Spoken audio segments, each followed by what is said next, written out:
Saludos, bienvenidos de nuevo a nuestro curso sobre Introducción a la Biología del Cáncer. Yo soy el Dr. Castro del Grupo Ángeles. Y hoy vamos a hablar sobre los genes en el cáncer. Cuando termine esta lección serás capaz de describir cómo contribuyen, qué papel juegan los genes en el riesgo, aparecimiento y crecimiento del cáncer. Además, podrás describir qué es un gen, distinguir entre una mutación germinal y una somática, comparar y contrastar oncogenes y genes supresores de tumores, y podrás usar toda esa información para describir por qué el cáncer es una enfermedad genética. Para empezar, solo vamos a dar una introducción básica sobre la genética. Y estos son los puntos que hoy trataremos. Vamos a empezar a hablar sobre una pequeña introducción a la genética básica. El cáncer es una enfermedad genética y está causada por la acumulación de variaciones o mutaciones que dañan el genoma. Es importante recordar que una sola mutación no es suficiente para provocar cáncer.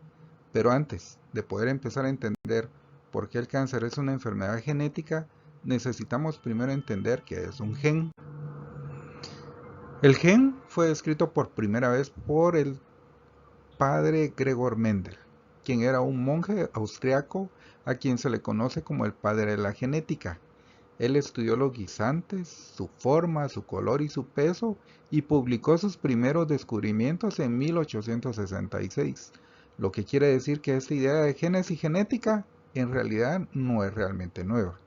Él describió que un gen es la unidad de herencia más pequeña de un organismo vivo. En biología molecular, describimos un gen como una región de ADN que codifica un producto funcional. Nosotros entendemos como producto funcional a una proteína o ARN. Los humanos tenemos alrededor de 25.000 genes en el genoma, y el genoma contiene todos los genes de un organismo.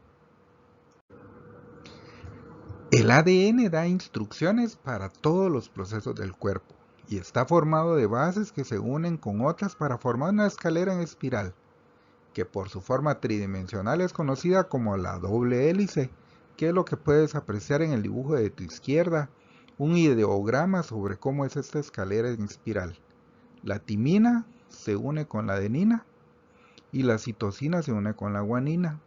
Y de nuevo estas cuatro bases representan la estructura que forma el ADN y el código genético.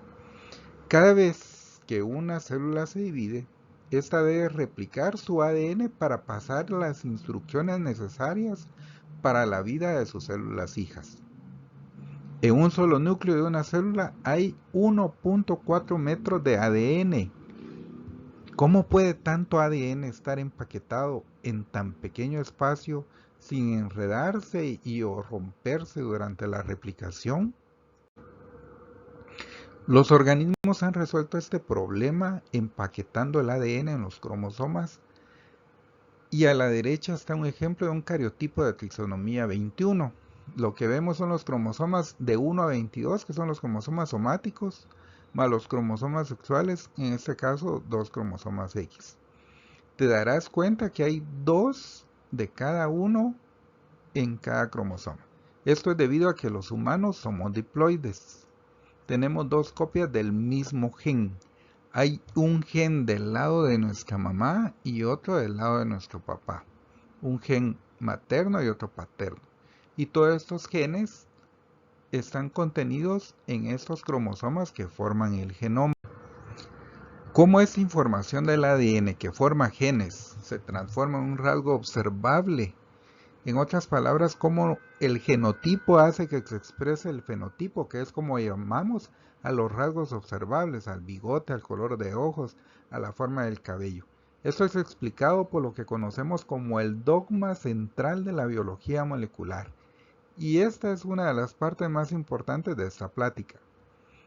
Fíjense, normalmente ocurre que el ADN forma ARN y esta forma proteínas.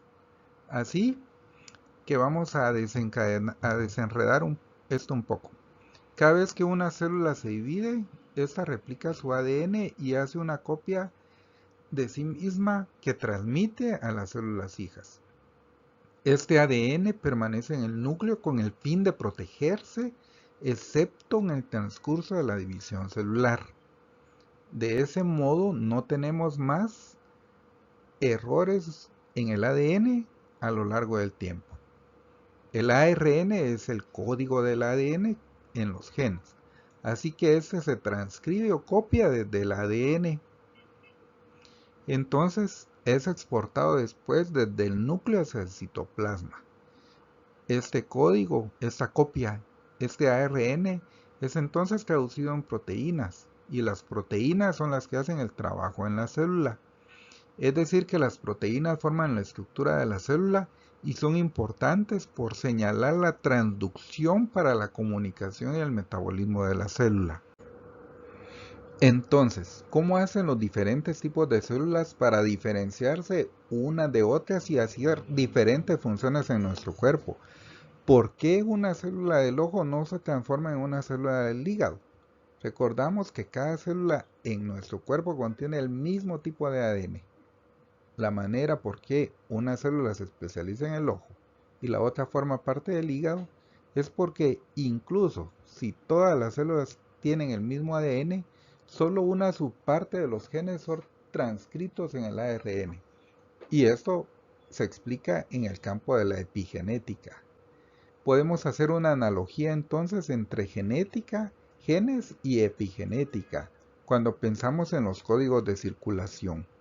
La imagen superior de tu izquierda, tú puedes ver los coches conduciendo en una carretera con semáforos.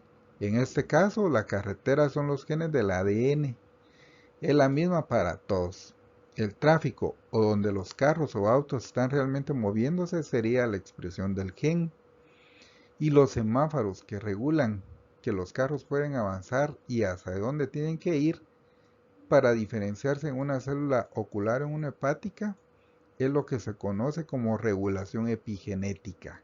Este es un buen momento para tomar un descanso y cuando volvamos hablaremos sobre variaciones de genética y mutaciones. Sin embargo, antes de irnos, vamos a repasar una evaluación de lo visto. ¿Cuántas copias de cada gen humano tenemos? 1, 2, 4, 8. ¿Qué es un gen? ¿Cómo el ADN es replicado? ¿Un tipo de guisante? ¿Una unidad de herencia hecha de ADN? ¿O la doble hélice? Y finalmente, ¿quién es el padre de la genética? ¿Darwin, Mendel, Watson o Venters? Y estas son las respuestas. Espero que hayas escogido las correctas. Y ahorita volvemos. Y en la próxima sección vamos a hablar sobre variaciones genéticas y mutaciones.